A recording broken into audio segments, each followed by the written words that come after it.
Ken Matherne didn't set out to own a wildlife park, but after buying some deer, kangaroos, and giraffes in the early 90s and letting them roam free on the Folsom property he inherited, a public attraction was born, and a lucrative one.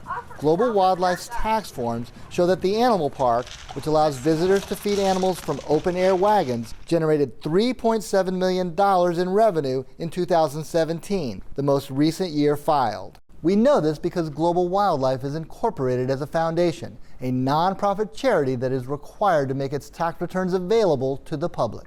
The charity's stated mission is education, primarily through the tours by well-informed guides. The tax forms highlight free lesson plans for teachers available on Global Wildlife's website, but we couldn't find any. The only programs listed under the Education tab cost an extra $5 a person, on top of the $13 to $19 a head charge for the wagon tours. We're just told to tell people it's a nonprofit and all this money's a donation and it goes back into Global Wildlife and does all this for the animals. But Matherne owns another company called Global Resources, a private for-profit corporation, and the two companies overlap in ways that experts say raise questions about how charitable the charity really is. Global Wildlife Center to him is a business, not an animal refuge. One business venture is the sale of animals. The recent tax forms show gross sales of inventory topping $1 million. And in this manual directing employees how to answer visitors' questions, the workers are told to say animals are sold or traded to other parks and zoos. We talked to more than a dozen employees, but none could ever recall any exchange with a zoo or conservation center. But they do recall many animals being sold. They sell animals to hunting ranches. I've never seen them sold to a conservation facility, ever. All of the ones that we ever saw sold were sent to local hunting parks. They say the most frequently sold animals are deer, sometimes by the dozens. We would catch 20, 30 fallow deer at a time and put them in the trailer and bring them to their spot. And they were to be hunted. shot and killed. Yeah. The employees said thinning the herds was sometimes necessary to avoid overpopulation, but seeing bucks with impressive antlers sold for hunting purposes struck them as contradictory to the park's stated mission. Telling visitors was strictly forbidden. They don't want anyone to know that they're making this extra money by selling these large stock animals to these hunting camps. I wasn't okay with being told to tell people that, no, you know, these animals are going to zoos, when in my mind I knew that this was not the truth.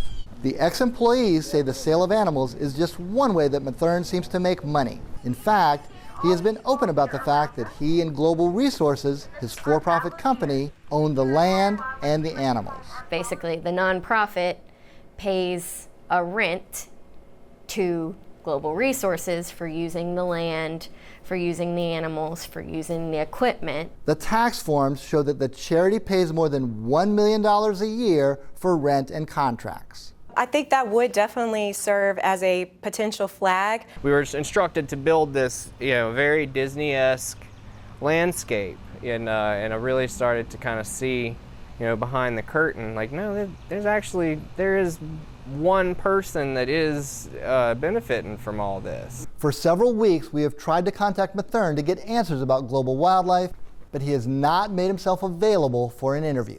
But in the past, Matherne has made no secret of his wealth. In a 2001 article about the animal park, Matherne says his family's success in the oil industry allowed him to retire in his early 30s. He has given six-figure sums to charity. His campaign contributions to Republican candidates is well over six figures, including a single $100,000 contribution to the Donald Trump Victory PAC in 2016.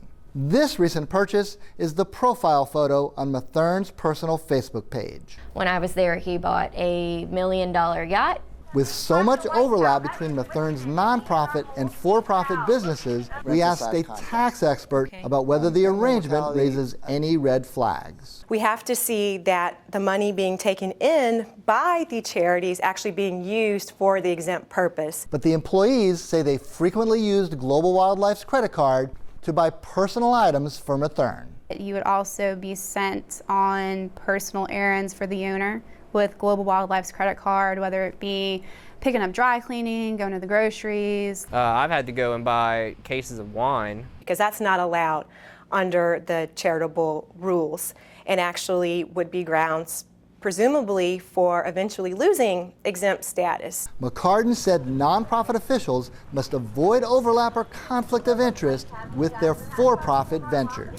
And there are restrictions on the ability of private shareholders or private individuals to benefit from charities. But Mathern's companies are closely intertwined. His Global Resources Facebook page is devoted to the animal park. In fact, his primary residence is this property on the grounds of Global Wildlife. At the very back of the property, they have what's called the bungalows, and that's his giant house with the pool and guest houses. In the employee manual, workers are instructed to say the bungalows are for visiting directors, media, corporate sponsors, and VIP guests. But records show that Matherne uses it as his domicile, where he takes his homestead exemption and registers to vote. We're supposed to remain completely hushed that there was anyone that lived there on the facility or that anyone ever profited from the facility. But you weren't allowed to say that to the public?